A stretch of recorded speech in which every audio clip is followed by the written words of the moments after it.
Então, uma boa noite a todos. São todos muito bem-vindos. Vamos começar a nossa palestra sobre saúde mental e qualidade de vida com o Felipe Sinelli, né? Ele é um palestrante convidado para fazer realmente esse trabalho essa noite conosco. E eu espero que seja de muito proveito para todos, né, que estão chegando ainda e que vão chegar, e que a gente tenha uma noite, né, de bastante proveito. Então, esse grupo aqui é um grupo que se reúne sempre às quartas-feiras, sempre com um palestrante de renome, e nós temos também um propósito de fazer o nosso autodesenvolvimento, as melhorias internas, interiores nossas, né, através das postagens das pessoas, que têm sido muito ricas ultimamente. Então, agradeço a participação de todos. E então vamos à palestra com o Felipe Sinelli. Sinelli está contigo, podes mandar brasa. Bom, boa noite a todo mundo. Obrigado, Marcos, pelo convite mais uma vez.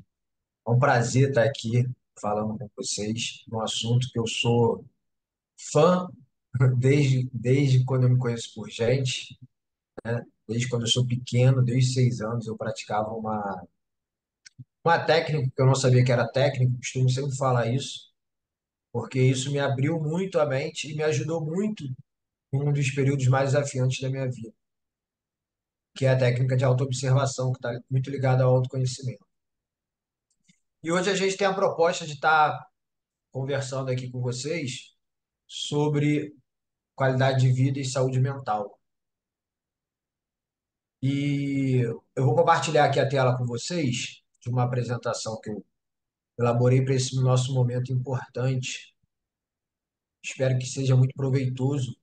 E o que eu acho mais legal é a gente não tentar se fixar muito nessa parte técnica, nos slides, etc. Eu acho que o mais legal é a gente conseguir o maior número de interação, que é na interação que a gente consegue desmiuçar e, e brotar coisas incríveis, né?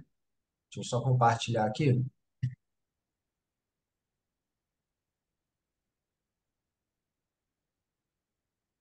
Acho que eu vou ter que botar em tela grande. Só um segundinho.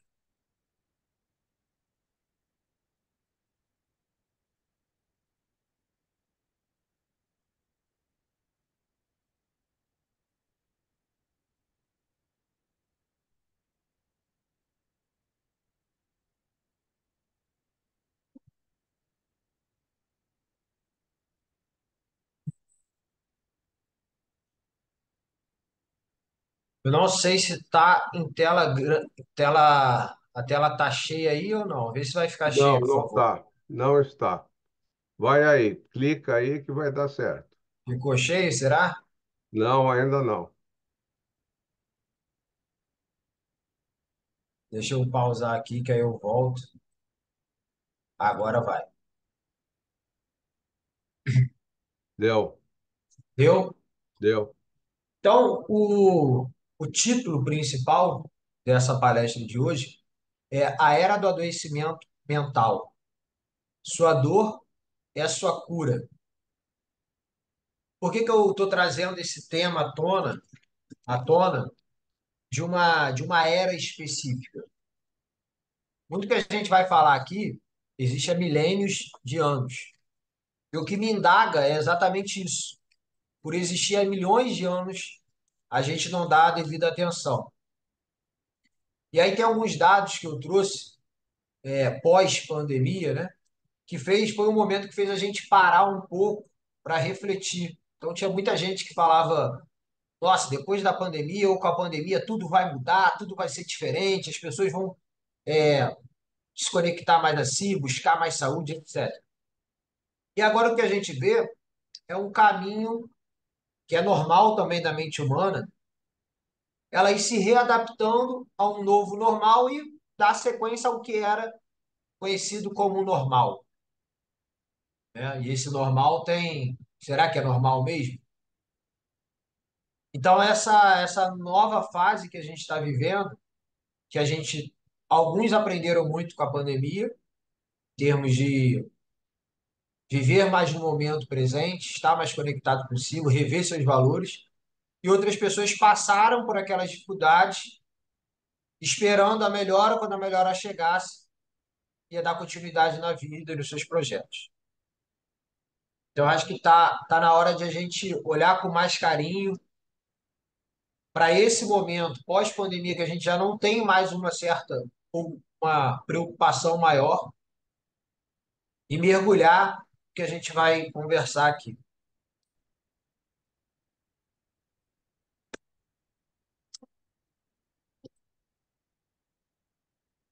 Então, aqui a gente tem um impacto, né, no Brasil e no mundo de depressão e ansiedade. Isso é pela OMS. Antes da pandemia, a gente tinha 264 milhões de pessoas no mundo com depressão e ansiedade.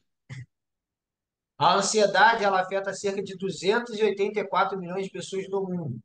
264 de depressão, né? E ansiedade, hoje ela afeta 284 milhões de pessoas no mundo. E aí o relatório da OMS durante o primeiro ano da pandemia já mostrava a prevalência global da ansiedade e da depressão, um aumento de 25%. E aí tem um dado de uma pesquisa do Instituto Ipsos, que mostra que 53% da população relatou algum sintoma de ansiedade durante a pandemia. Eu acredito que isso é normal, né? As pessoas tinham suas preocupações, mas 53% é um dado que a gente tem que ter atenção. Transtorno de estresse pós-traumático. Cerca de 3,6% da população mundial sofrem de TEPT, com uma prevalência maior nas regiões afetadas por conflitos e desastres naturais. Os transtornos alimentares, isso é um dado dos Estados Unidos, eles indicam que aproximadamente 9% da população mundial sofre de transtornos alimentares. No Brasil não fica muito para trás, não. E as crianças tiveram um aumento de 87% após a pandemia. Então, olha como que isso refletiu na área da família e como isso impactou diretamente aqueles que mais precisam desse suporte emocional e etc. Como a gente não esteve preparado para passar isso. E aí eu queria trazer é, uma reflexão sobre o ritmo de vida moderno que a gente leva. Como a gente tem usado o nosso tempo, né? Ainda mais hoje em dia com essas questões dos celulares, de tudo estar a um clique da nossa mão.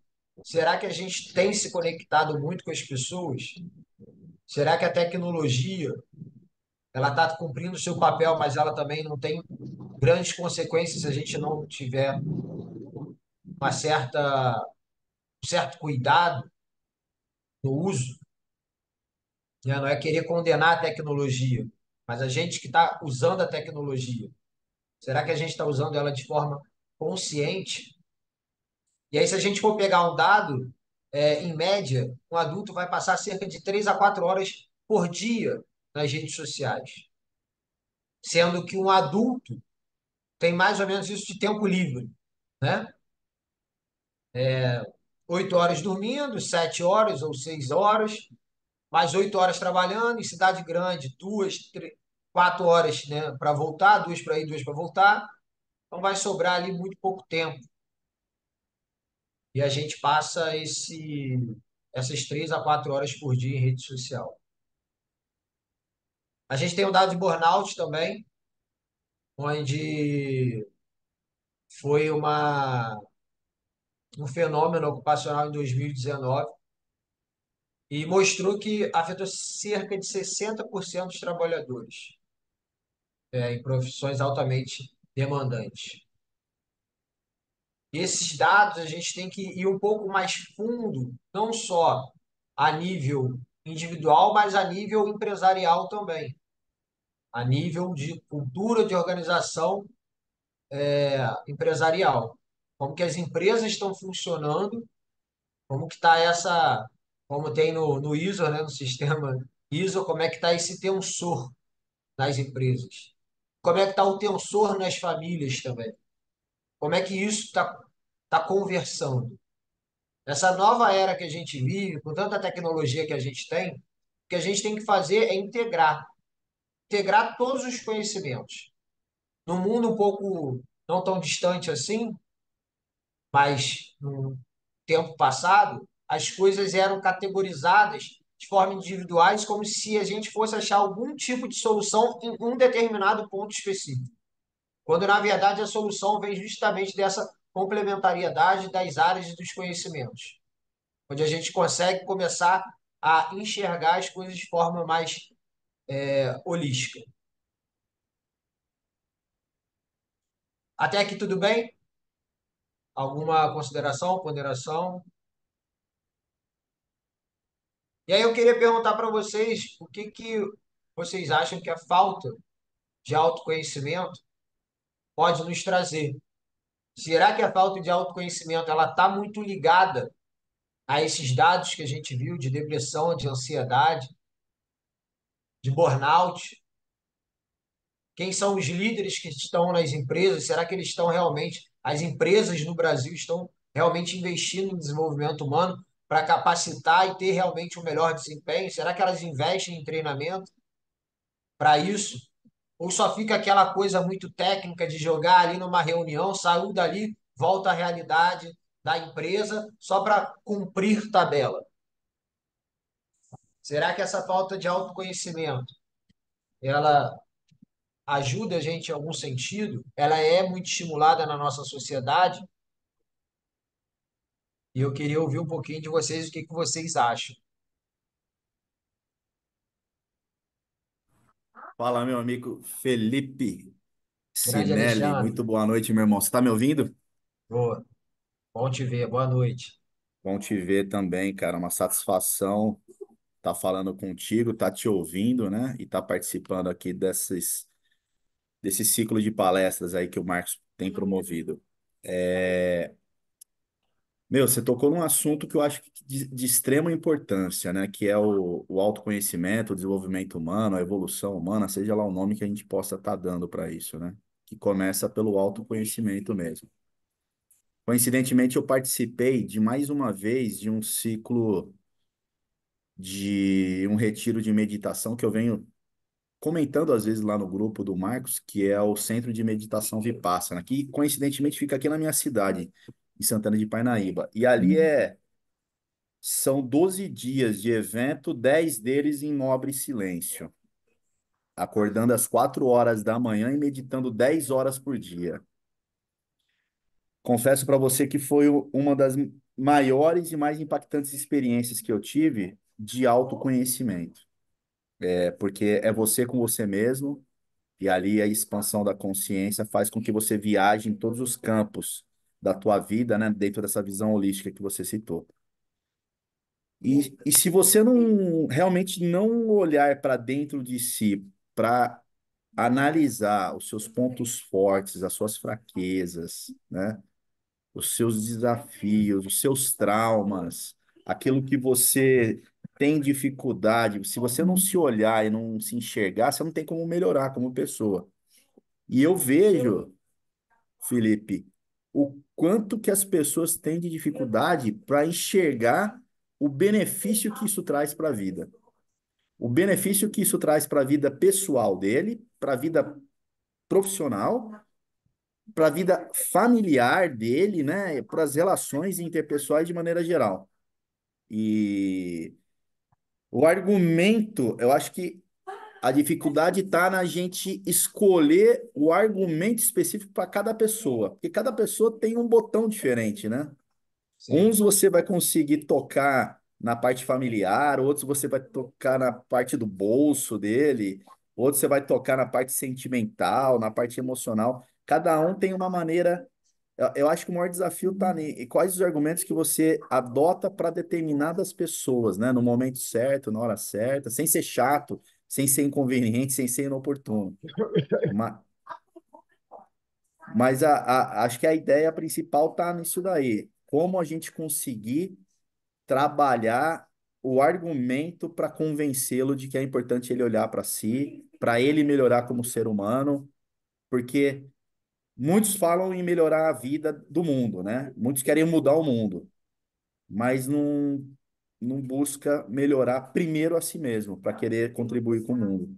Acho que esse é o grande desafio, de convencer as pessoas a mudar para que ela possa melhorar como pessoa, como ser humano, como cidadão e como tudo isso.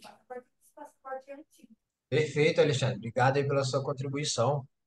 Excelente contribuição e acredito muito nisso, né? É muito fácil a gente querer mudar o outro, porque até esse processo ele libera uma coisa chamada dopamina na nossa mente. Então é mais atrativo a gente querer mudar o outro do que a gente mesmo. Mudar a gente gera muito trabalho, né? Então as pessoas acabam correndo um pouco ou não acreditam muito no autoconhecimento. E isso também tem muitas consequências, né? A gente vai falar sobre isso.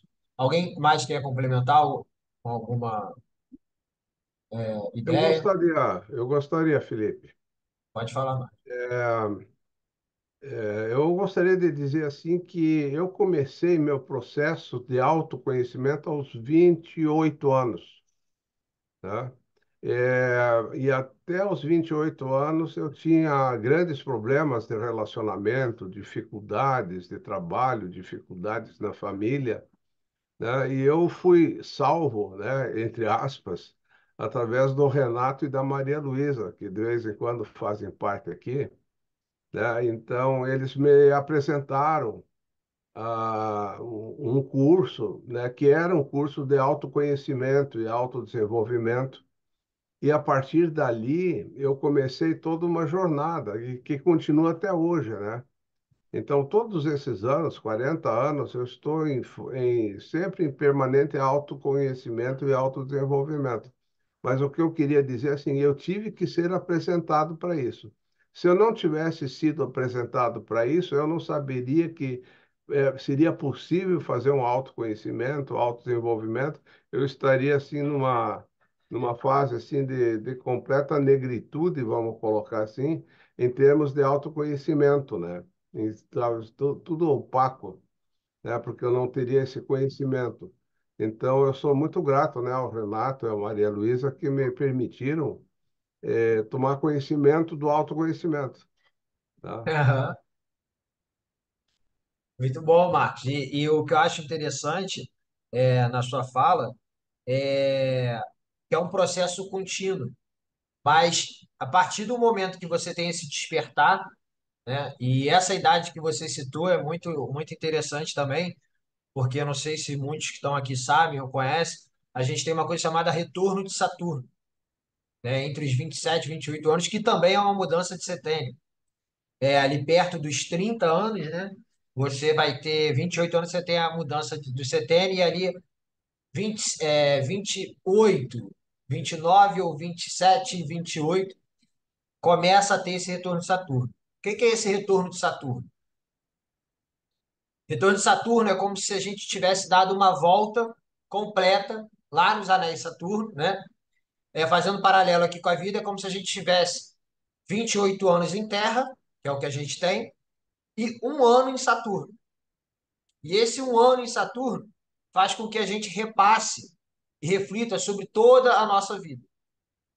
E aí você pode perguntar a todas as pessoas que, dentre elas, dentre esse período, elas tiveram um quê de despertar. Algumas conseguiram deslanchar na carreira, outras entraram em uma depressão profunda ou numa reflexão profunda para entender, para redirecionar a vida. Então, elas têm um momento ali de um ponto de inflexão, né? Mas aí eu não diria que não seria ladeira abaixo ou ladeira acima, ou subida acima, para não confundir através da palavra. Mas é um momento que a pessoa para e ela consegue refletir sobre a vida. Mas esse movimento ele vem com muita força. É quase que assim, é um empurrão. Ó, pensa, repensa, vai, avalia, analisa, vê o que que você pode mudar. E às vezes acontece muito de ter término de relacionamento, de você sair do emprego, você ser demitido ou você pedir demissão, você mudar a sua carreira. Às vezes você terminar um relacionamento, terminar um namoro, um casamento. E aí tem várias situações que vão acontecendo que podem potencializar isso, ou podem potencializar no sentido amplo da palavra, vai sempre potencializar, né, gente? Porque a gente aprende aqui, como eu coloquei, a sua dor pode ser sua cura. Então, nesse contexto, sempre potencializa. Mas, num contexto mais racional e lógico, a gente está falando que pode ou potencializar ou acabar criando uma devastando ali a sua mente para poder realmente você. Eu costumo dizer que a gente se constrói e depois se autodestrói, né? Para justamente poder se construir melhor. Eu tenho até um post lá na minha página de Arte de Acreditar que fala do retorno de Saturno e fala exatamente disso. Eu também passei, Marcos, nessa fase, justamente foi 27, 28 anos, por muitas situações que me fizeram repensar e avaliar e me colocaram é, diante da vida e a vida me colocou diante dela e me perguntou: você não vai trabalhar com autoconhecimento, que é uma coisa que você sempre quis? E aí, nesse momento que eu fiquei ali imerso em 3 meses dentro de mim e mais um ano praticamente já com não tanta intensidade, eu realmente comecei a colocar isso. E aí foi, inclusive, quando eu comecei a iniciar o Arte de Acreditar, né? Que é a página do trabalho que eu venho fazendo lá no Instagram, enfim, nas redes sociais. Depois fiz o seu curso, encontrei, tive a felicidade de encontrar, que eu sempre falo isso. A gente tem que ter mentores. E a minha maior dificuldade era encontrar pessoas que tinham um conhecimento mais amplo, para eu não achar que eu estava ficando muito maluco, né? Muito conhecimento onde a gente conseguisse ter uma cosmovisão mais ampla, que era o que eu sempre busquei. Então, obrigado aí pela tua sugestão, quis fazer esse complemento aí para trazer alguns conhecimentos também. Vou dar só continuidade aqui para a gente passar para isso e depois vou também trazer uma pergunta sobre o que é autoconhecimento. Mas eu vejo muito isso, as pessoas elas acabam lutando pela falta de autoconhecimento, né? E elas ficam no mesmo lugar, né? Como a gente fala no sistema ISO, a gente tem um movimento ali de entropia e entropia, e a pessoa nesse ciclo, ela consegue, ao invés de ela conseguir ir para um próximo nível, ela fica como se fosse patinando. E muitas vezes isso está justamente ligado também à falta de foco, à postura focada.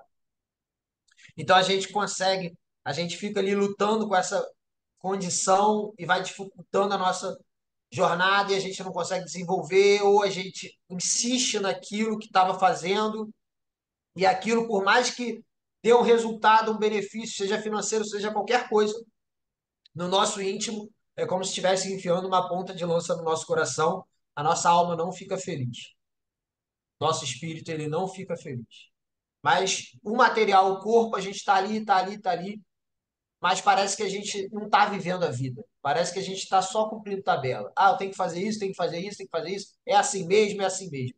E a gente não tem uma vida onde a gente analisa de forma profunda as nossas emoções, nossos sentimentos, o que me motiva ou não, o que me faz ter uma vida com propósito ou não, o que é importante para o Felipe, o que é importante para o Marcos, para o Alexandre, o que realmente está aqui dentro. E eu posso viver isso para buscar ter uma autorrealização comigo mesmo e com as pessoas ao meu redor. Então é daí que a gente começa a entrar nessa questão do autoconhecimento. E eu queria trazer um dado de uma palestra que eu tenho de autoconhecimento, que está muito ligada à energia e muito ligada ao nosso mundo, né? E as pessoas não sabem. A gente tem uma sequência de átomos no nosso corpo infinita. Alguém sabe o número aqui? Só para um chute assim. Ah, a gente tem 1 milhão de átomos, a gente tem 300 milhões de átomos, a gente tem 400 milhões de átomos. Alguém tem uma ideia de quantos átomos nosso corpo é composto?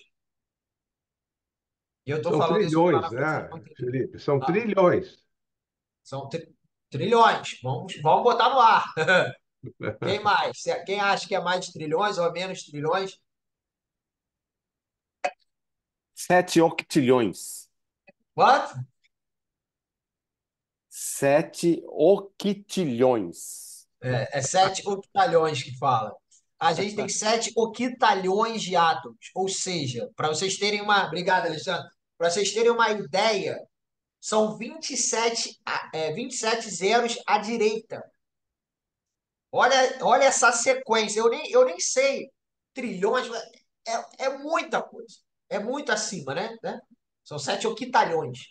Então, e aí, quando a gente traz essa informação, que é uma informação que eu trago nessa palestra, de autoconhecimento que aí já é mais profunda e tudo nessa área, a gente começa a entender como que o nosso corpo está ligado à nossa mente e como que isso tudo funciona, tá?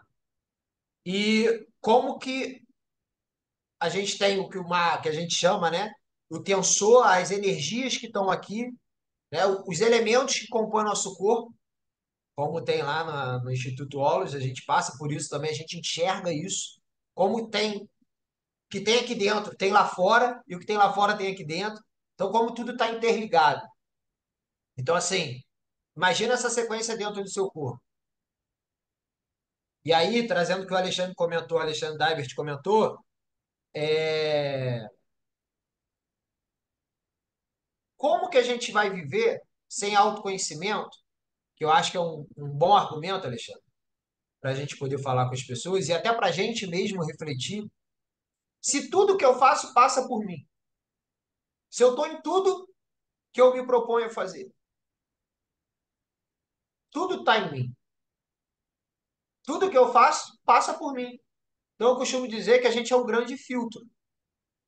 Tudo que eu falo, tudo que eu penso, tudo que eu sinto e tudo que vem vai passar por mim e vai sair. Vai ter uma entrada e vai ter uma saída. E é nessa entrada e nessa saída que mora esse autoconhecimento. E aí eu queria fazer uma pergunta para vocês. Tem uma definição técnica. Vou até colocar aqui, só para trazer um estímulo maior, mas autoconhecimento, pela questão técnica, né? A gente pode entender o seguinte, que é um processo contínuo e profundo de explorar e compreender a própria essência, incluindo pensamentos, emoções, motivações, valores, crenças e comportamentos. Envolve uma análise introspectiva e honesta, né? O que Alexandre passou lá, Alexandre Daibert ficou no retiro justamente fazendo isso, essa análise introspectiva no silêncio, só escutando a mente. Tem um dado também nessa minha palestra que fala o seguinte, a gente, não sei se vocês sabem, de repente o Alexandre Marques também já vai captar aí. Quantos pensamentos a gente tem por dia, em média? Alguém dá um chute? Essa também, quando eu fiquei sabendo, já tem bastante tempo, mas isso tudo, todo esse conhecimento vai mudando a nossa mente, vai mudando a nossa forma, vai levando a gente, como o Marcos trouxe, a gente vai aprendendo diariamente, no dia a dia, e um conhecimento vai fazendo uma sobreposição nas referências que a gente tinha, e aquilo vai evoluindo, e a gente vai evoluindo, e a nossa visão vai aumentando. A gente possui 70 mil pensamentos por dia. Então, olha como que se eu não tiver a minha mente organizada, isso aqui vira um turbilhão. Isso aqui vira um caos, né? E aí, fora as experiências que você passou, talvez os traumas que você tem, a forma como você foi criado ou não, as relações ali familiares, que são as relações que vão mais estar realmente intrínsecas dentro da gente, vão podem fazer, né? Um estrago, um rasgo enorme dentro da gente. Por quê? Se eu brigo hoje com um chefe meu, com um amigo, é uma relação diferente. Mas na sua família, onde você tem amor, e normalmente no modelo que a gente vive, porque eu acredito que eu tento ter uma relação boa com todo mundo, né? Eu entendo que todo mundo é igual. Não tem a minha família, todo mundo é igual para mim. Então eu tento dar o meu amor para as pessoas e dar a minha melhor versão, viver dentro da minha essência. E essa é a minha essência, cada um tem sua essência. Eu me despi ali, vamos colocar assim, certas coisas e ofereço o que eu tenho na maior tranquilidade. Mas para algumas pessoas dar esse passo, precisa, além do conhecimento, você ter essa coragem de agir realmente com o seu coração, se expor, abrir a sua vulnerabilidade e lidar com a vida e as situações. Sendo, se você vai gostar ou não do resultado, é uma questão também de autoconhecimento e inteligência emocional e espiritualidade que a gente vai falar daqui a pouco. Então a gente consegue como que a gente se comporta no mundo de uma maneira normal? Onde a gente tem mais afeto e intimidade? É na área familiar, é na área ali afetiva e amorosa. Na área do trabalho, né, por falta também de conhecimento, porque quando a pessoa tem proposta, todo mundo alinhado, tudo fica uma coisa só. É como se fosse uma grande família também. Mas aí porque tem dinheiro, então tem muitas crenças que embaralham a nossa mente ainda em relação a isso. A trabalho, a vida e etc. Então a gente acaba separando demais essas áreas, mas a gente não precisaria separar demais. E aí, nesse momento, as pessoas não conseguem se relacionar direito. Elas não conseguem viver direito. Elas vão vivendo de uma maneira por interesse ou porque aqui eu vou me dar bem, aqui eu tenho isso, eu vou ganhar isso. Isso é a mente que faz. Não tem nada de errado nisso. Mas se você não tiver a consciência que a sua mente está te direcionando, você vai ser dirigido pela sua mente. Você vai ser copiloto da tua vida. Então a gente tem que ter muito cuidado com isso. E aí eu queria perguntar assim, que vem na cabeça de vocês sem ser essa parte técnica? Porque o autoconhecimento, além de ter essa parte técnica, é muito mais do que isso. É a gente entender de maneira profunda os nossos medos, por que a gente está tendo aquele tipo de reação ali que vai gerar aquele comportamento, mas em que nível que isso lá atrás está. E normalmente vem baseado de uma experiência, né, que foi classificada como ruim, que gerou algum certo tipo de medo, e desse medo gerou um efeito ali talvez paralisante em você e você não consiga, depois de 30 anos ou 20 anos, resolver em uma situação parecida ou similar. Então, assim, mas isso já vai envolvendo outras camadas de autoconhecimento. Mas de uma maneira assim que a gente olha, o que é o autoconhecimento? O que a gente poderia trazer como autoconhecimento? Que eu quero compartilhar uma conclusão que eu tenho, que eu acho que é bem interessante, que vocês vão gostar, mas eu queria se ouvir assim de cada um ou de algumas pessoas o que para você é autoconhecimento. Não tem certo e errado, isso é individual. Se alguém tem alguma.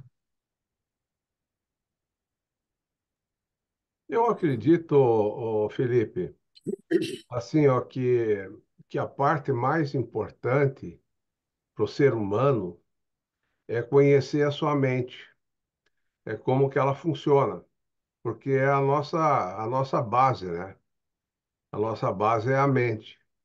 Mas a mente ela pode ser uma prisão ou ela pode ser uma liberdade para a gente, depende de como que a gente usa a mente, né?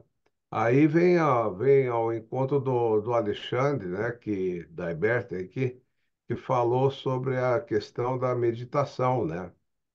Então, através da meditação, você consegue conhecer mais a sua mente, tá? E aí você pode ver se ela vai te gerar mais problemas ou se ela vai realmente te ajudar. Então, quando você observa a sua mente, você pode ver que surge um pensamento, né? Mas se você pega esse pensamento e cria outra coisa a partir do primeiro pensamento, você gerou uma segunda coisa, que é o segundo pensamento, que gera o terceiro, que gera o quarto, que gera o quinto, e a gente começa a viajar por aí, né? Então, isso aí não é muito salutar, né? Porque a gente está fora, digamos assim, fora de eixo, né? A gente só está pensando, pensando, pensando e não tá usufruindo da beleza da vida, né?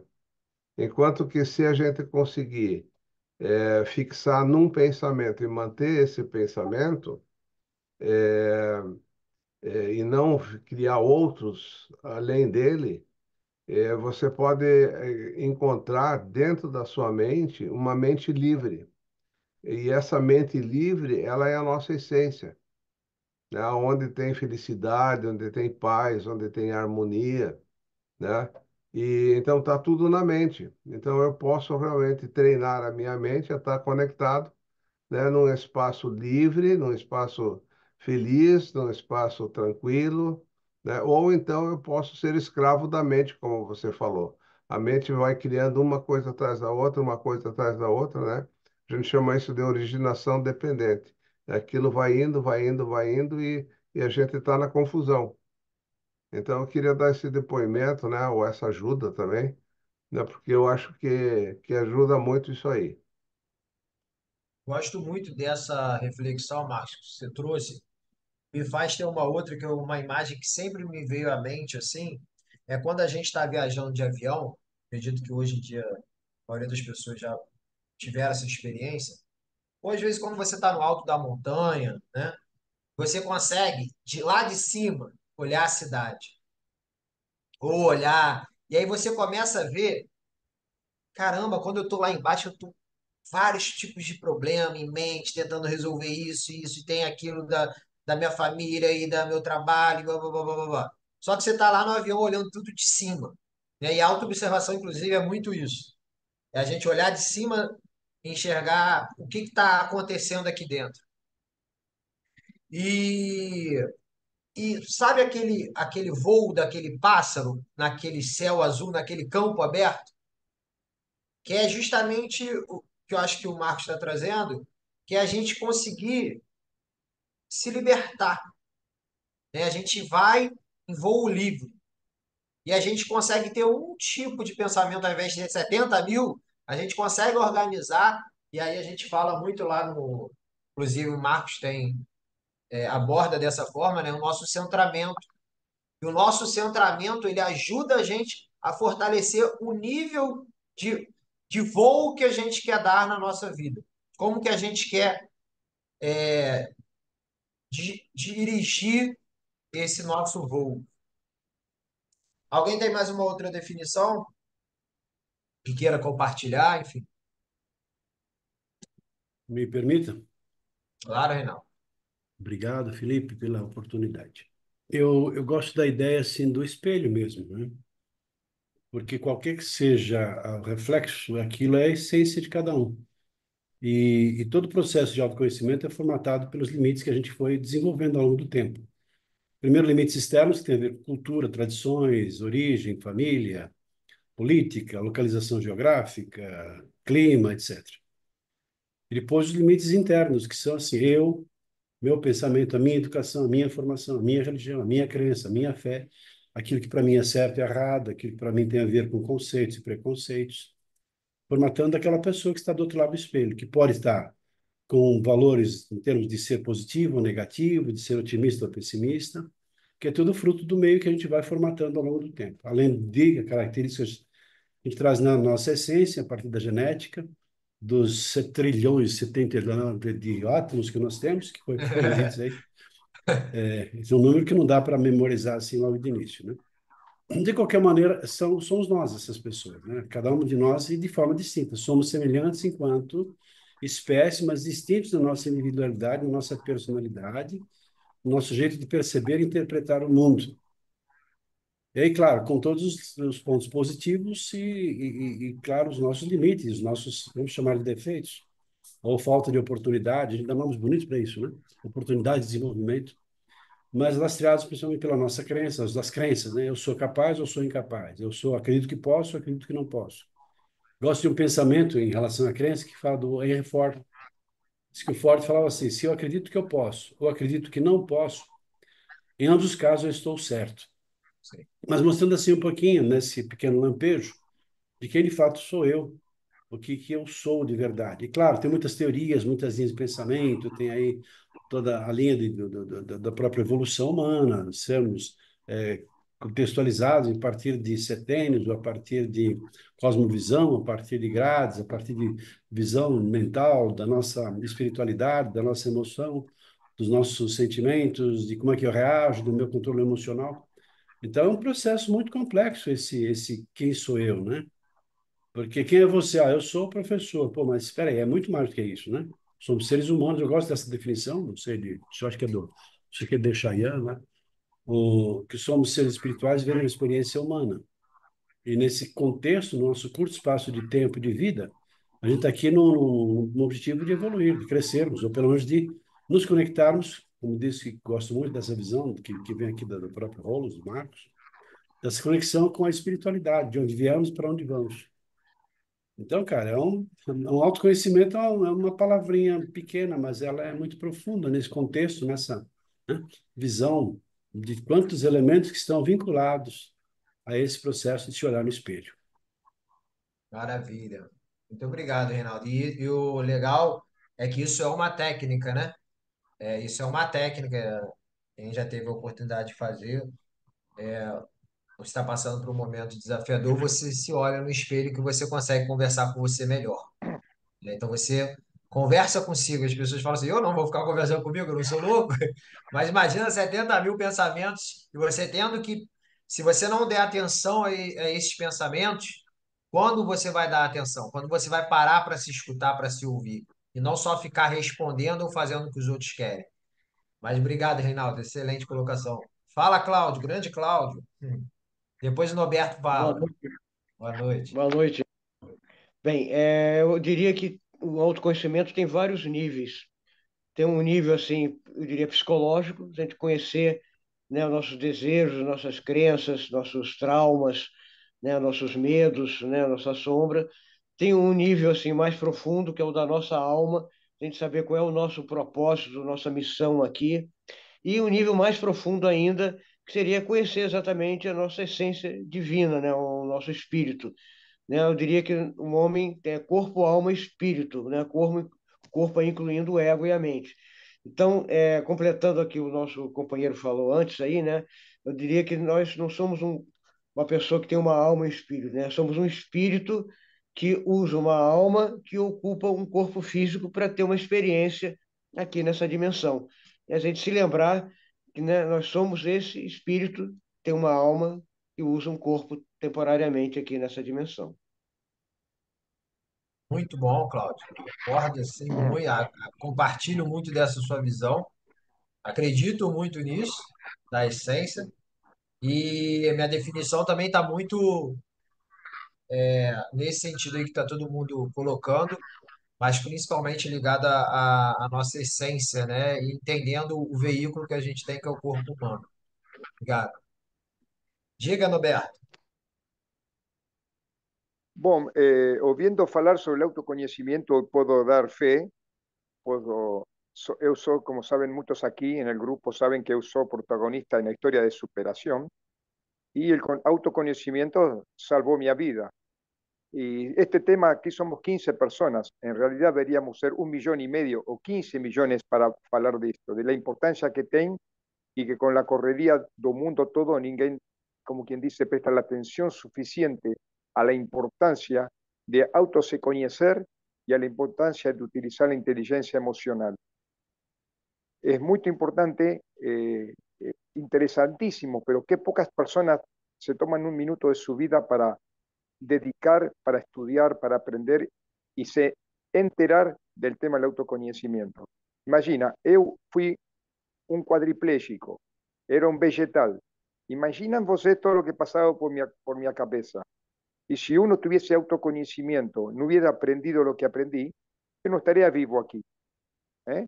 Porque, como falamos de la mente, el cerebro, ¿qué aprendí eu? ¿Y qué utilicé eu porque le sabía hacer? Que eu sou o capitán de mi barco, de mi vida, no mi cerebro. Eu no posso fazer lo que mi cerebro quer. Eu tengo que ordenar a él lo que él tiene que hacer, no él a mí. Y es ahí está el pequeño secreto de la vida con respecto al autoconocimiento. ¿Eh? No somos o capitán do barco, no nuestro cerebro. Y es lo que yo utilicé para estar aquí con ustedes hablando hoy. Porque la medicina me abandonó, todo el mundo me abandonó, decían que era caso perdido. Era un vegetal. Y ellos pensaban que no oía, que uno no entendía nada. Y yo nunca perdí la conciencia, siempre estuve 100% consciente. Lógicamente no me podía comunicar, no podía hablar, no podía mexer, no podía hacer nada. Entonces, hoy la importancia del autoconocimiento y la autoestima sobre todo.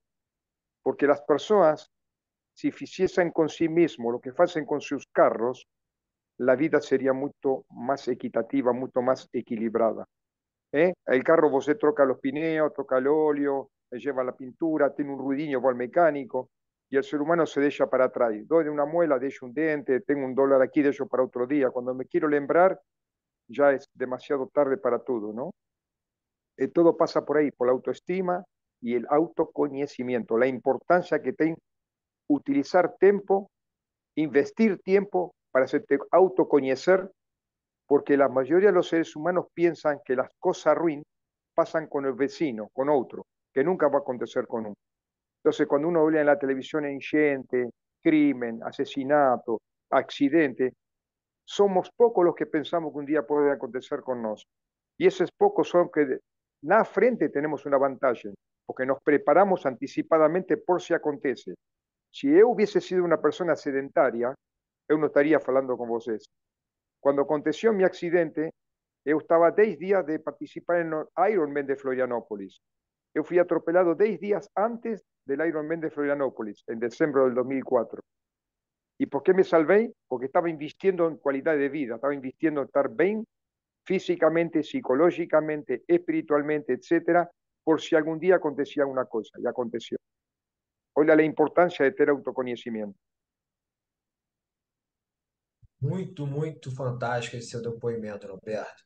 Eu vi que você tinha colocado lá no grupo há um tempo atrás.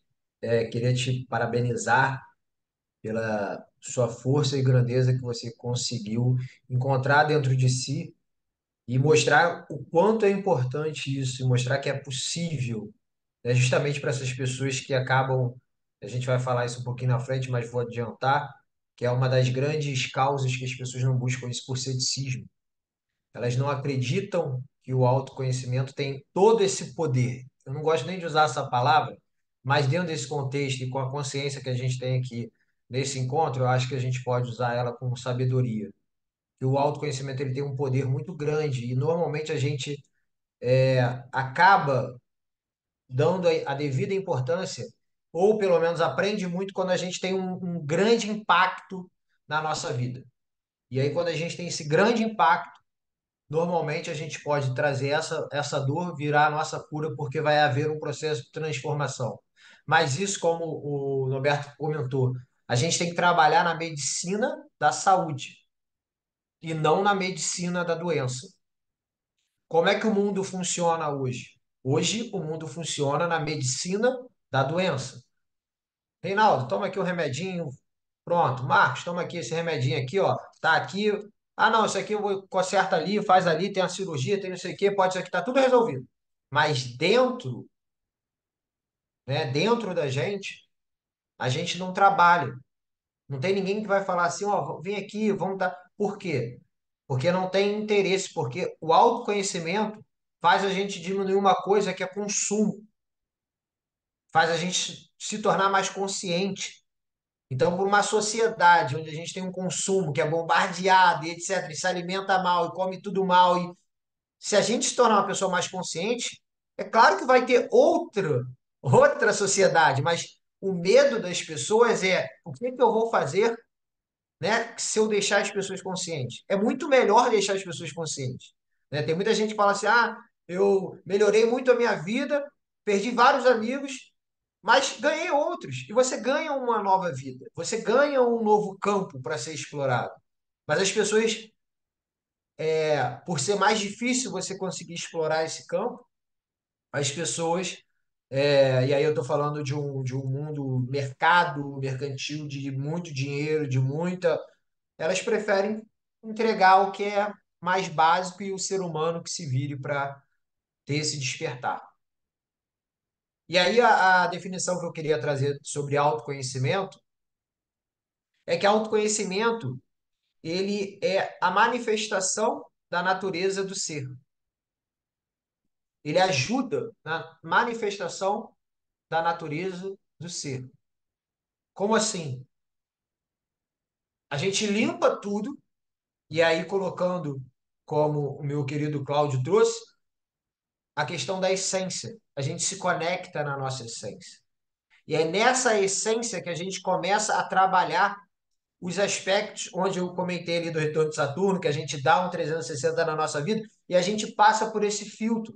E a vida começa a ser olhada pelo filtro da nossa essência, da nossa natureza humana, sem tantas outras coisas e milhões de experiências e etc, etc. A gente esvazia a nossa mente, se conecta à nossa essência e dali a gente começa a ter uma nova visão de mundo.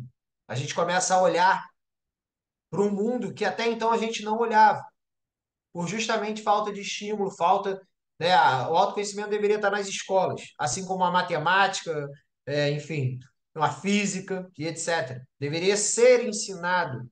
E isso tem meios, tem práticas para a gente fazer.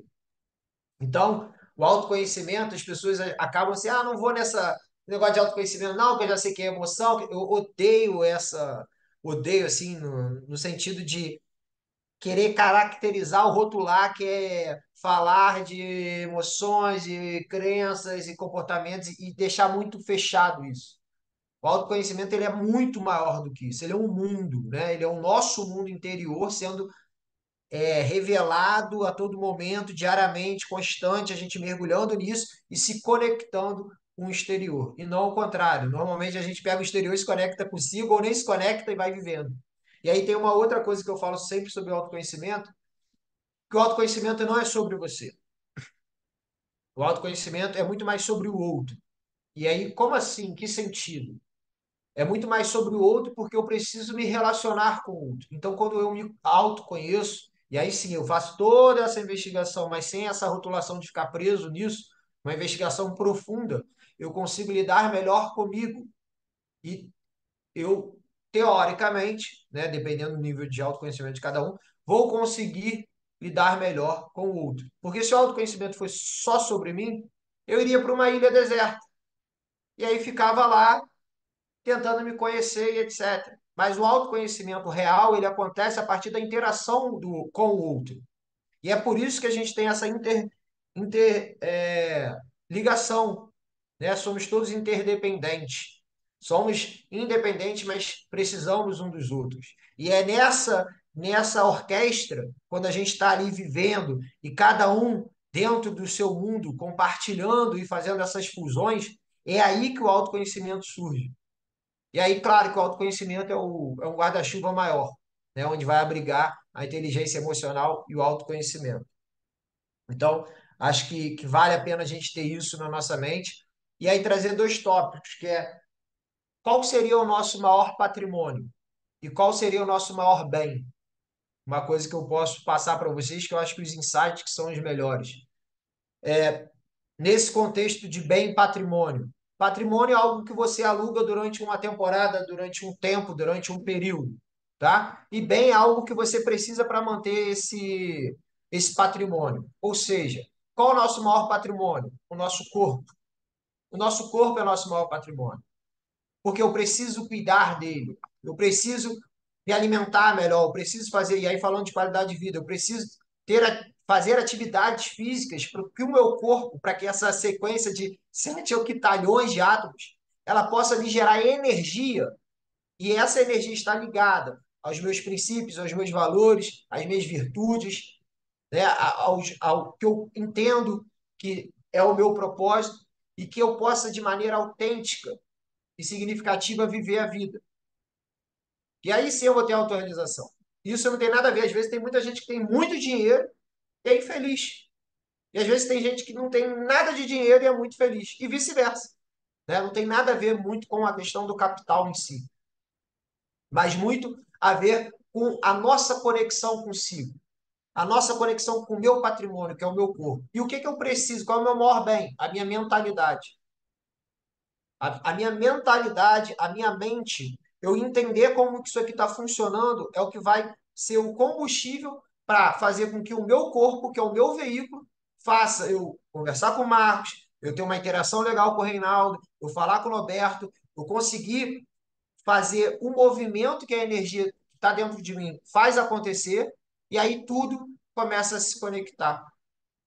Eu acho que isso que é o legal, a gente também pensar dessa forma e lembrar sempre que a gente tinha até falado ali, o Alexandre Davis trouxe isso, né? É mais fácil eu querer cuidar da vida do outro, mas como é que está o seu corpo? Como é que você está cuidando do seu corpo? É tanta coisa para a gente cuidar na gente, né? A gente até pode cuidar do outro, mas no sentido, né, que o Marcos sempre traz, da postura prestadia, e não ali da vida do outro, da vida alheia, do julgamento, da fofoca, porque eu acho da dedução, porque eu acho que o fulano está isso, está aquilo, né? E você não está resolvendo nada. Você só está se distraindo de você mesmo, da sua conexão. Tá? Faz sentido isso, gente? Vou passar aqui para a próxima, que é justamente essa desconexão com o próprio eu e o sentido da vida. Pela falta de autoconhecimento, a gente vai ter essas decisões baseadas em expectativas externas. Ou seja, eu vou fazer diversas coisas baseada no que alguém falou para eu seguir a carreira XYZ, baseada na expectativa da sociedade, eu vou me comportar. A pessoa vai falar o que eu sou e eu vou logo reagir, porque nem eu sei quem eu sou quando eu não tenho autoconhecimento. E autoconhecimento, todas essas, entre aspas, falando, provocações que vêm do externo, elas servem, elas são como se fosse um presente que te entregam para você olhar e refletir. Nossa, isso me gerou incômodo. Por que isso me gerou incômodo? Por que isso está me incomodando? E aí você pode aproveitar esse momento, que muitas pessoas vão fazer desse momento um ataque, uma oportunidade de crescimento. Você vira essa chave. E aí você começa, na verdade, a viver a introspecção, o que Alexandre trouxe. Você faz um retiro diariamente acordado. Né? Eu comentei lá com o Marcos uma vez no grupo, falando da meditação. E esse processo de pensar acordado, ele até recomendou um livro maravilhoso, e teve outras recomendações, justamente que a gente pode fazer isso diariamente. A gente não precisa ir para o alto da montanha, mas se puder ter essa experiência, que a gente vá também ter. Porque são contextos diferentes e são vibrações diferentes. Então a gente acaba tendo essas decisões erradas. E muitos conflitos são gerados diante disso, desses pontos de decisões, que a gente acha que a culpa vai estar sempre no outro. Mas quem escolheu e quem decidiu foi você. A perda da espiritualidade, da conexão maior, então a gente começa a ter, por esse baixo nível de autoconhecimento, a gente começa a ter uma falta de propósito da vida, um sentido raso na vida, algo que não é profundo, algo que não vai enriquecer o nosso espírito, que não vai alimentar a nossa alma, e a gente, na verdade, vai estar passando aqui para pagar a conta. Né? Vai chegar lá no fim da vida. Como no treinamento do Desperte Seu Propósito eu falo, a gente, quando vai, tem uma pesquisa que foi feita, que no final da vida, qual que é o que as pessoas mais falam? Elas se arrependem do que elas deixaram de falar, do que elas deixaram de demonstrar em termos de sentimento, de emoção, de afeto, deixaram de viver realmente, de fazer o que realmente importava, para ficar se apegando a coisas que não levaram ela a lugar nenhum, a não ser encher lacunas da vida, e não deram sentido. Isso é uma pesquisa que tem, eu compartilho lá dentro. Justamente para a gente antecipar isso e ver a nossa vida de uma forma diferente. E a outra, pela inteligência emocional, eu vou ter dificuldade nos meus relacionamentos. E aí tá em todas as áreas, como a gente tinha falado anteriormente, ali com a interação de vocês. Principalmente no relacionamento afetivo amoroso com a minha família, que vai ser o lastro é maior ali. O cuidado é maior. E normalmente o cuidado não é maior, porque no trabalho você tem uma postura, porque é meu chefe, que é não sei o quê, e chega em casa você solta os cachorros e aí você faz uma transferência, porque você teve um dia estressado, etc. Quando, na verdade, esse mundo aqui da família deveria estar potencializando para você conseguir realizar algo melhor lá dentro das pessoas que você não tem tanta intimidade, que estão ali por um propósito, deveriam estar por um propósito. Muitas vezes só estão por um objetivo. E eu queria trazer uma questão que tem a ver com o MBA que eu fiz em gestão de negócios, etc., mas que é de uma aula de aula de negociação, que é uma reflexão que fala sobre posição e interesse. E muitos conflitos que a gente tem está muito ligado a isso, a posição e interesse. Então, a maioria das pessoas elas se manifestam ou elas se colocam diante a posição delas e não dos interesses. Até porque a gente aprende, né? Se você vai comprar um carro, não fale para ninguém. Se você vai mudar de emprego, não fale para ninguém. Se você não fale seus seus interesses para ninguém. Ou seja, não se abre para ninguém. Não, você pode se abrir. Se você tiver inteligência emocional, espiritualidade, autoconhecimento, você pode se abrir. E é até melhor, porque talvez essas pessoas contribuam para o seu próprio crescimento. Elas te abram outras portas. E você vai conseguir ter novos acessos por isso. Mas para isso você precisa ter autoconhecimento, inteligência emocional e espiritualidade. E aí, quando eu consigo falar do meu interesse, eu consigo ter uma relação de ganho a ganho. E não uma relação de perda e ganho. Ou seja, eu preciso ganhar e você precisa perder. Ou você precisa ganhar e eu preciso perder. Vocês querem que eu comente um exemplo que ilustra muito bem isso? Pode ser? Existe um caso que é das laranjas Ugly. Isso é um... Roger Fisher, ele tem um livro que chama Como Chegar ao Sim. E vem da metodologia de Harvard. E esse caso da laranja Ugly é muito conhecido. E fala da seguinte forma. Eu vou resumir aqui, porque eu não vou contar a história toda, mas é bem interessante, vale a pena pesquisar. Existem algumas abordagens ali que dá para dar uma incrementada melhor, etc. Mas indo mais focado e mais objetivo. O pai, e aí pode ser empresa, etc., mas vamos falar com o filho. O pai tinha que tomar uma decisão baseada na vontade dos filhos. Os filhos queriam laranja. Qual que seria o comportamento ideal do pai? Pegar uma laranja e dividir no meio e falar, olha, a gente tem uma laranja, tem que dividir para vocês dois, eu vou pegar essa laranja, vou cortar no meio, aqui está a sua metade, aqui está a sua outra metade, certo? É o pensamento mais lógico, né, de imediato que a gente faz, que também é algo que a gente vê no autoconhecimento. Qual o tipo de pensamento que você tem? Você sabe qual o tipo de pensamento que você tem? Você já parou para pensar isso? Por que que eu faço autoobservação desde 6 anos? É porque eu tenho outros tipos de pensamento, como filosófico, como reflexivo, como analítico. Então, isso tudo a gente vai estudando no autoconhecimento, para entender que é uma singularidade, uma particularidade minha, e não como antigamente eu pensava que achava que todo mundo era assim, e não é. Cada um vai ter, às vezes uma pessoa vai ter o pensamento lógico, racional ali muito mais ativo. E o ideal também é a gente fazer essa fusão dos pensamentos. Não usar um só, o pensamento mais criativo, né? E aí, essa laranja, quando a gente entra nessa questão de posição e interesse, o pai decidiu perguntar: o que que você quer nessa laranja, meu filho? E aí um dos filhos falou, João falou: ah, pai, eu quero comer essa laranja toda. Eu gosto muito de laranja. E o outro filho falou: não, eu não quero comer essa laranja. Eu não gosto de laranja. Eu só quero a casca da laranja. Porque a casca da laranja eu vou fazer isso, vou fazer aquilo e vou conseguir plantar e mudar. E aí ele tinha um fim ali, tinha um objetivo. E aí, na verdade, a gente está falando de uma relação ganha-ganha. Porque foi entendido o interesse real por trás da posição, onde os dois queriam a laranja. Só que, na verdade, por uma questão de comunicação, que muito, né, uma grande problema do mundo é a comunicação, e eu diria que, na verdade, que foi uma das coisas que eu aprendi lá também, na aula de comunicação, eu questionei a professora, e eu falei, professora, eu acho que nem é comunicação, eu chamei ela assim no intervalo, e eu falei, eu acho que é a percepção, como que a gente tem trabalhado a nossa percepção diante das coisas, e ela ficou, realmente, faz muito sentido.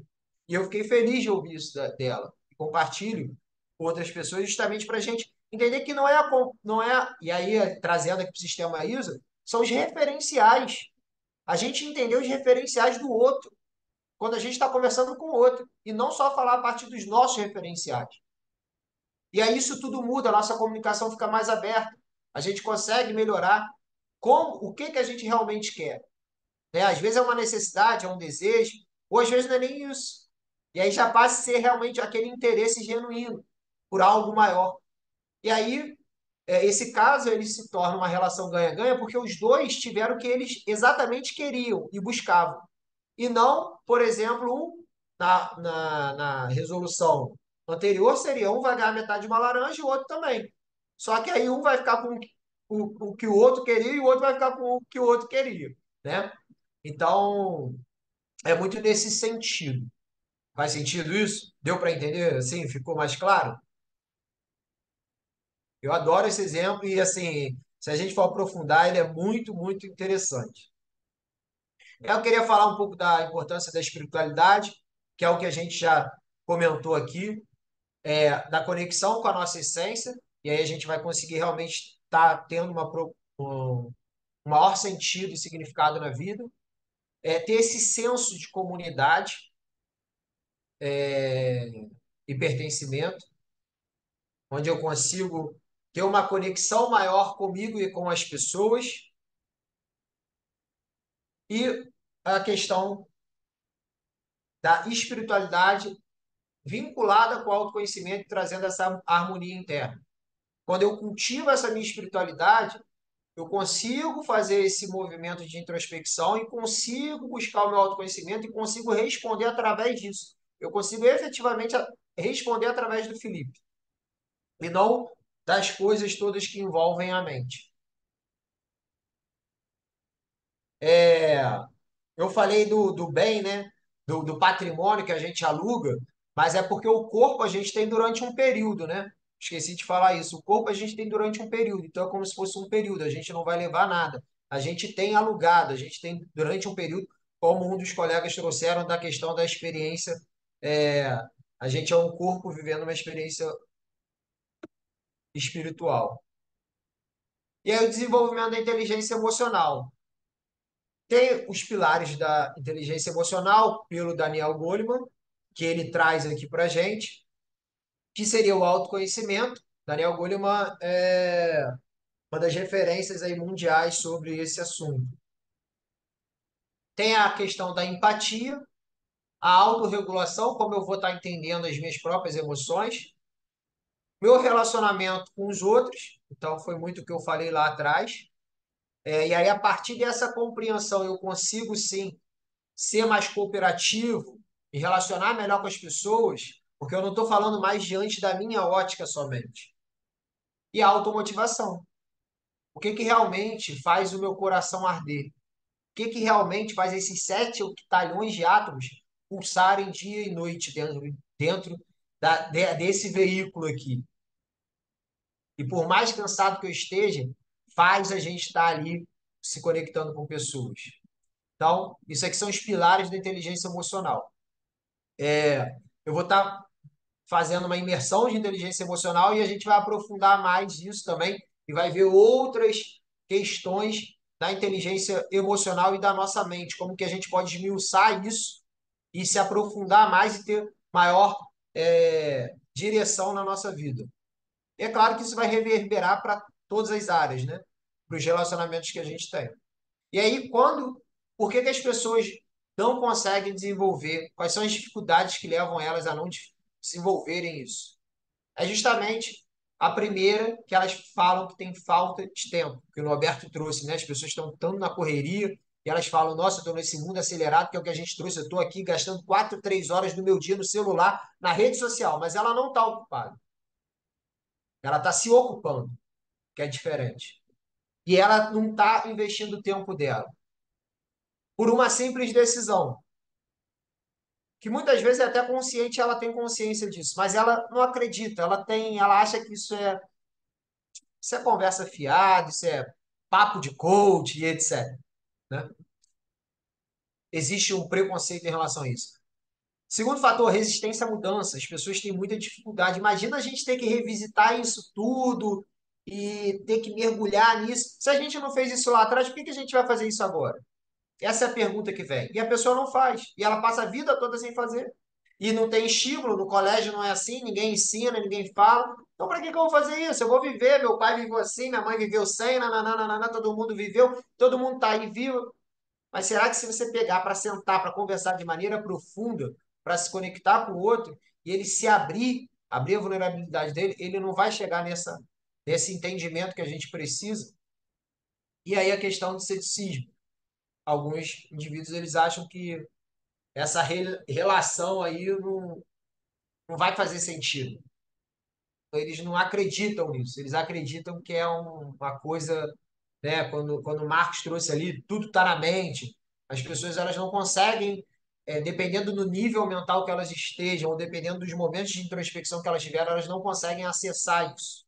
Então, isso é importante a gente refletir. Os benefícios, os demais benefícios, né? Do autoconhecimento, a gente vai conseguir ter essa vida mais autêntica, aliada aos verdadeiros objetivos que a gente tem, e encontrar as empresas, encontrar as pessoas que a gente tem, né? Porque hoje o mundo estava vendo isso, né? B2B, é B2C? Não, o mundo é de pessoas para pessoas, né? Então, eles até deram um nome, People to People. Então, é de pessoas para pessoas. Hoje a gente tem a internet aqui para se conectar com qualquer pessoa. Então é isso, a gente tá muito bem preparado em relação a essa conexão. E a espiritualidade vai trazer uma facilidade de a gente lidar com os maiores desafios que a gente vai passar. Como o Norberto trouxe, como muitas pessoas que estão aqui estão com vários problemas, né? Eu, por exemplo, estou passando agora um problema familiar de situação de vida ou morte, mas estou aqui conversando com vocês e tentando entregar o meu melhor. Mas é isso que faz a gente. O autoconhecimento, a inteligência emocional e a espiritualidade deixa a gente como se fosse na nossa melhor versão, mas só que mais pronto, né? Pronto ali para aquelas adversidades. No sentido de estar entendendo, mas estar vivendo, estar no fluxo da vida.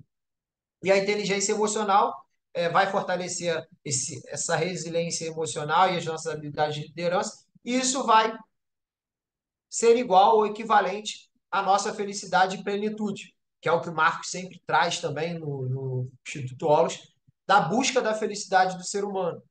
Quando, na verdade, quando a gente consegue concentrar nesses três elementos, a gente consegue ter felicidade e plenitude. Com esses três elementos, a gente consegue ter uma realização pessoal e profissional muito satisfatória.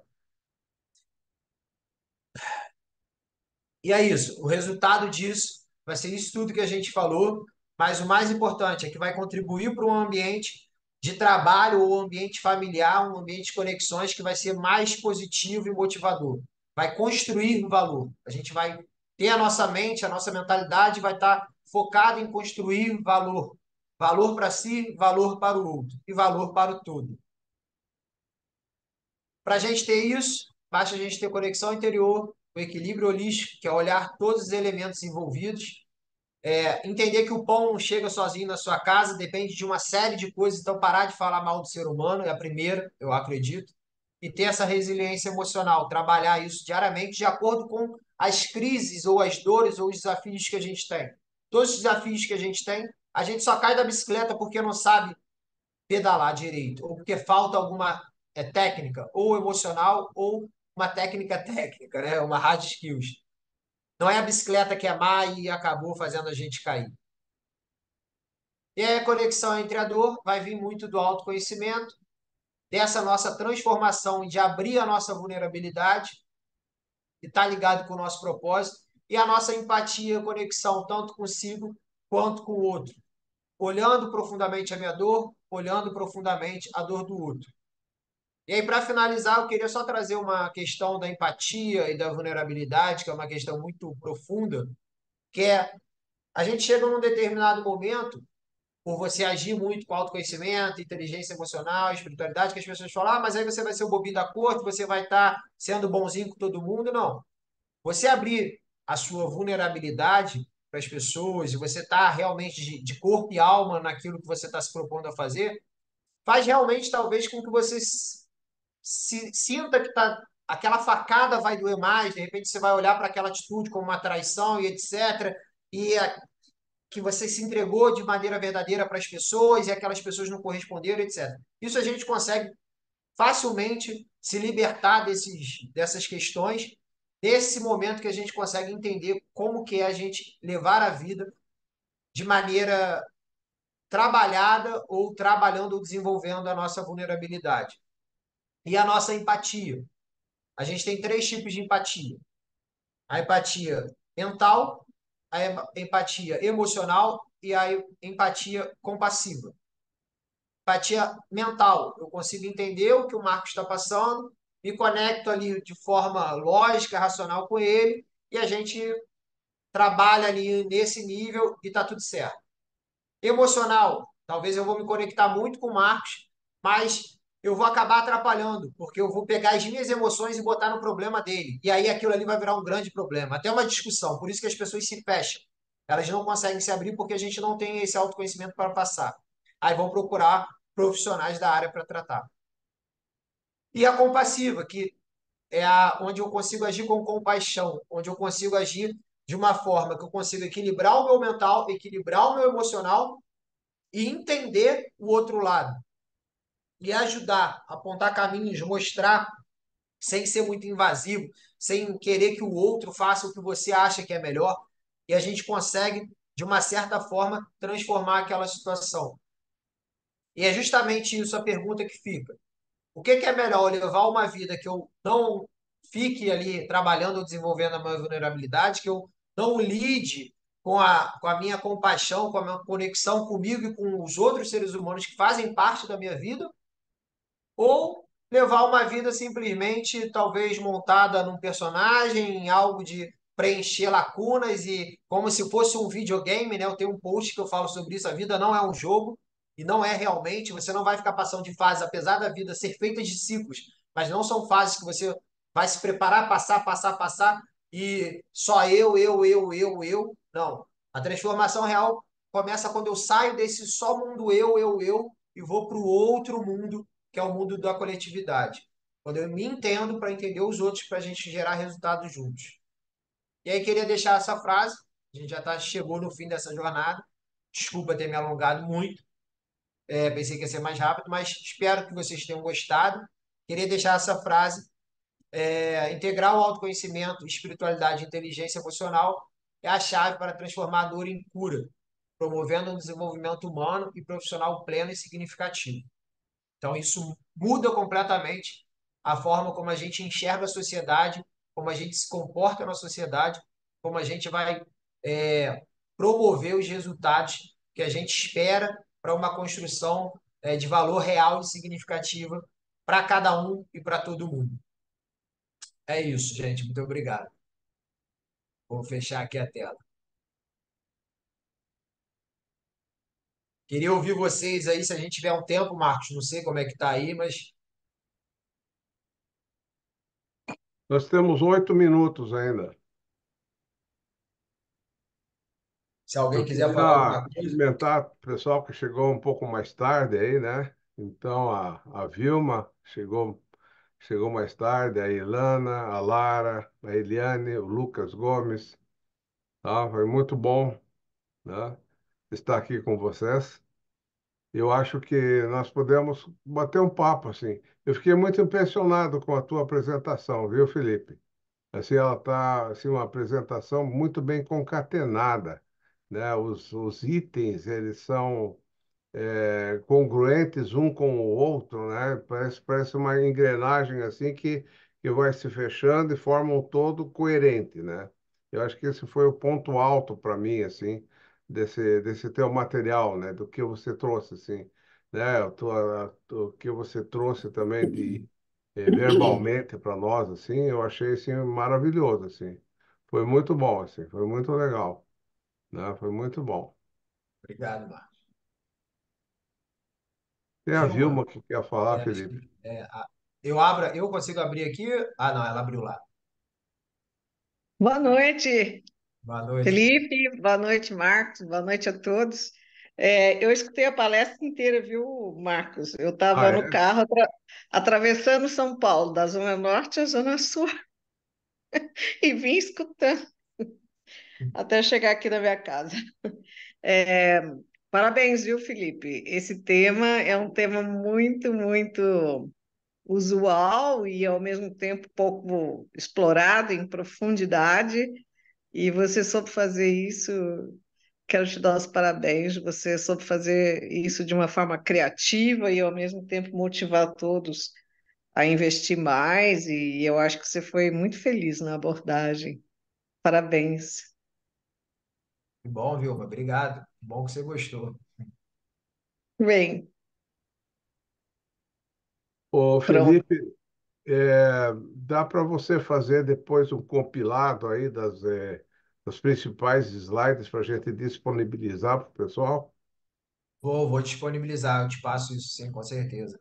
Tá, tá ok. O pessoal já estava pedindo aí, a Jalusa já estava pedindo, Tá. tá bom? Diga aí, Naldo. Parabéns, Felipe. De qualquer maneira, ficou gravado, né? Eu não sei se ela vai ser disponibilizada depois, a apresentação, conforme a Vilma falou, para as pessoas que desejam aí, né? Mas o detalhe, nós lidamos com pessoas e todo processo de mentoria, coaching, processo de conhecimento e transformação pessoal começa justamente com o autoconhecimento. Então, não só isso, é claro, para nós todos que estamos aqui sempre buscando um insight, aquele espelho todo fragmentado, então sempre um processo de reflexo que nos faz pensar, ou pelo menos decodificar como um processo de autoconhecimento. Mas, acima de tudo, também nós criamos esse talvez fractals, como Marx fala, criando condições para que as pessoas possam também se olhar nesses pequenos fragmentos de reflexo para poderem se conhecer. Nós somos instrumentos para esse processo. Quando fazemos uma pergunta, quando instigamos, quando provocamos, quando damos, né, um insight novo, ou falamos alguma coisa que talvez nem pareça ter, mas de repente gerando para os nossos mentorados, para as pessoas para as quais servimos, esse processo de autoconhecimento. Todo processo de transformação pessoal começa justamente com o processo de autoconhecimento. É assim, se eu me mudo, eu mudo o mundo no qual eu vivo. E para eu mudar o mundo, eu tenho que, olha, obviamente, me olhar.